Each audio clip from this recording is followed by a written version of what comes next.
दोस्तों, आज हम सुनाने जा रहे हैं एक ऐसी नीति कथा जो हमें सिखाती है कि कभी भी धोखेबाज की बातों में आकर आंख मूंदकर भरोसा नहीं करना चाहिए। ये है शेर की दावत में बैल की कहानी। शेर की दावत में बैल। एक बार जंगल के राजा शेर ने रात्रि को भोजन में बैल का मांस खाने की इच्छा से एक योजना बनाई। वो बैल से आग्रह करते हुए बोला, दोस्त, तुम्हारे लिए मैंने एक भेड़ का शिकार किया है और आज रात तुम मेरे महल में शाही भोज के लिए आमंत्रित हो। बैल ने उसका आमंत्रण स्वीकार कर लिया।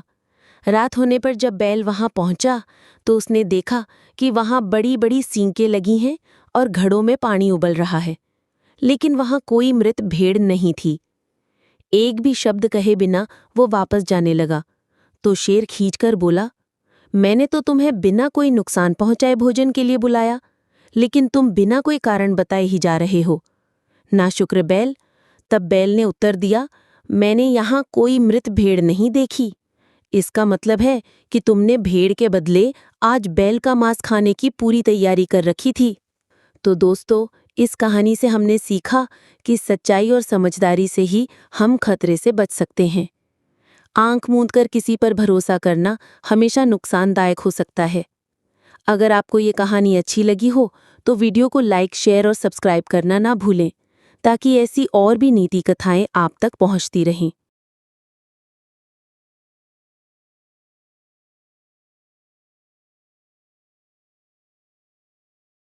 दोस्तों, आज हम आपको सुनाने जा रहे हैं एक मजेदार और सिखाने वाली कहानी, बंदर और लकड़ी का खूंटा।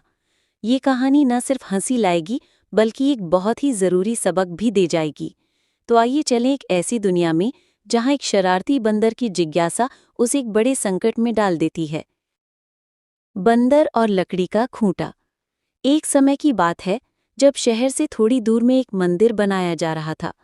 उस मंदिर के निर्माण में लकड़ियों का इस्तेमाल किया जा रहा था। लकड़ियों के काम के लिए शहर से कुछ मजदूर आए हुए थे। एक दिन मजदूर लकड़ी चीर रहे थे। सारे मजदूर रोज दोपहर का खाना खाने के लिए शहर जाया करते थे। उस दौरान 1 घंटे तक वहां कोई भी नहीं रहता था। एक दिन दोपहर का खाने का समय हुआ तो सभी जाने लगे। एक मजदूर ने लकड़ी आधी ही चीर थी, इसलिए वह बीच में लकड़ी का खूंटा फंसा देता है ताकि दोबारा चीरने के लिए आरी फंसाने में आसानी हो। उनकी जाने के कुछ समय बाद बंदरों का एक समूह वहां आ जाता है।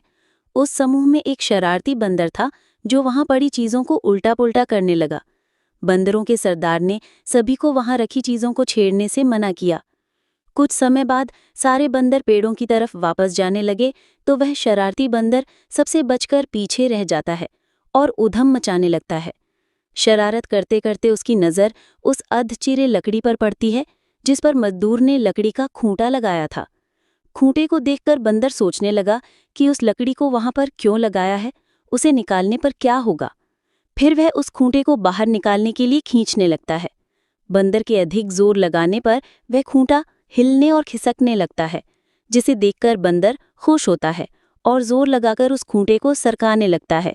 वह खूंटे को निकालने में इतना मग्न हो जाता है कि उसे पता ही नहीं चलता कि कब उसकी पूंछ दोनों पाटों के बीच में आ गई। बंदर पूरी ताकत के साथ खूंटे को खींचकर बाहर निकाल देता है। खूंटा निकलते ही लकड़ी के दोनों भाग चिपक जाते हैं और उसकी पूंछ बीच में फंस जाती है। पूंछ के फंसने पर बंदर दर्द के मारे चिल्लाने लगता है और तभी मजदूर भी वहां पहुंच जाते हैं। उन्हें देखकर बंदर भागने के लिए जोर लगाता है तो पूंछ टूट जाती है। वह चीखते हुए टूटी पूंछ लेकर भागता हुआ अपने झुंड के पास पहुंच जाता है। वहां पहुंचते ही सभी बंदर उसकी टूटी हुई पूंछ देखकर हंसने लगते हैं। कहानी से सीख। इस कहानी से हमें ये सीख मिलती है कि हमें ना तो दूसरों की चीजों के साथ छेड़छाड़ करनी चाहिए और ना ही उनके काम में दखलंदाजी करनी चाहिए। ऐसा करने से हमें ही नुकसान होता है। तो दोस्तों, देखा आपने कैसे एक शरारती बंदर की छोटी सी गलती ने उसे कितनी बड़ी सजा दी। इस कहानी से हमें ये सीखने को मिलता है कि बिना समझे बुझे किसी के काम में टांग अड़ाना या किसी की चीज से छेड़छाड़ करना हमारे लिए ही हानिकारक साबित हो सकता है। उम्मीद है आपको ये कहानी पसंद आई होगी। ऐसी ही और मजेदार और शिक्षाप्रद कहानियों के लिए जुड़े रहिए हमारे साथ। बहुत समय पहले एक हरे भरे जंगल में तरह तरह के जानवर रहते थे। वहां शेर राजा था, परंतु हर जीव की अपनी विशेषता थी। कोई तेज था, कोई बुद्धिमान, कोई मेहनती और कोई आलसी।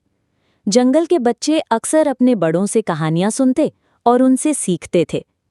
आज जो कहानी हम सुनेंगे वो ऐसे ही एक अनुभव से जुड़ी है जो सभी जानवरों को जीवन का असली मूल्य समझाता है। अध्याय 1, लोभी बंदर और ईमानदार हाथी। जंगल में एक बड़ा बरगद का पेड़ था। उसकी डालियों पर बंदरों का परिवार रहता था। उनमें से एक बंदर, जिसका नाम मधु था, बहुत चालाक और लोभी था। एक दिन हाथी गजराज नदी किनारे फल इकट्ठा कर रहा था। उसने खूब सारे आम और केले जुटाए ताकि अपने परिवार को खिला सके।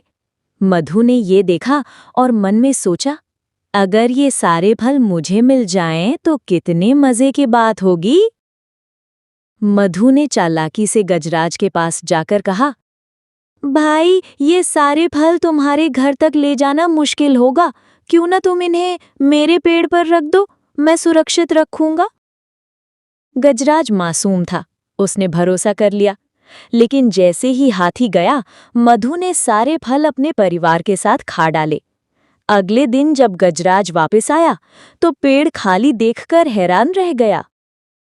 मेरे फल कहाँ गए? उसने पूछा। मधु ने झूठ बोलते हुए कहा, भाई, शायद पक्षी उठा ले गए होंगे। गजराज बहुत दुखी हुआ, मगर थोड़ी देर बाद जंगल के बुजुर्ग उल्लू बुद्धिनाथ वहां आए। उन्होंने सब देखा था। उन्होंने गजराज को सच बताया और मधु को डांटा। लोभ और झूठ से कभी सुख नहीं मिलता। तुमने किसी का भरोसा तोड़ा है, इसका फल तुम्हें अवश्य मिलेगा। सीख: लोभ और झूठ का अंत हमेशा बुरा होता है। विश्वास सबसे बड़ा धन है। आलसी खरगोश और मेहनती चींटी। जंगल में एक छोटा खरगोश चिक्कू रहता था। चिक्कू बहुत आलसी था। उसे खेलना पसंद था, लेकिन काम से हमेशा भागता। वहीं पास ही चींटियों का परिवार रहता था। वो सुबह से शाम तक मेहनत करती, दाना इकट्ठा करती ताकि बरसात में भूखा न रहना पड़े। चींटियां अक्सर चिक्कू से कहती, दोस्त, मेहनत करो, आने वाले समय के लिए तैयारी जरूरी है। पर चिक्कू हंसकर कहता, तुम सब पागल हो, अभी तो बहुत फल फूल मिल रहे हैं, मैं क्यों मेहनत करूं? समय बीत गया, बरसात आई, जंगल में फल कम हो गए। चिक्कू भूखा प्यासा भटकने लगा। उसने चींटियों से मदद मांगी। चींटियों ने कहा, हमने मेहनत की थी, इसलिए आज हमारे पास सब है। अगर तुम भी साथ मेहनत करते तो भूखे ना रहते। चिक्कू को अपनी गलती का एहसास हुआ। सीख: मेहनत और भविष्य की तैयारी करने वाला तभी मुश्किल में नहीं पड़ता। तो बच्चों, आपने देखा कि जंगल के जानवरों ने किस तरह अपनी गलतियों से सबक सीखा। हमें भी हमेशा याद रखना चाहिए, झूठ और लालच से बचना चाहिए, मेहनत करना चाहिए ताकि भविष्य सुरक्षित रहे, और सबसे जरूरी, सच्ची दोस्ती वही है जो मुश्किल समय में साथ दे। अगर आपको ये कहानी अच्छी लगी हो तो इसे अपने दोस्तों को भी सुनाइए। और हाँ, नई नई मज़ेदार और शिक्षाप्रद कहानियाँ सुनने के लिए हमारे चैनल को सब्सक्राइब करना ना भूलें। फिर मिलेंगे अगली कहानी में एक नई सीख के साथ।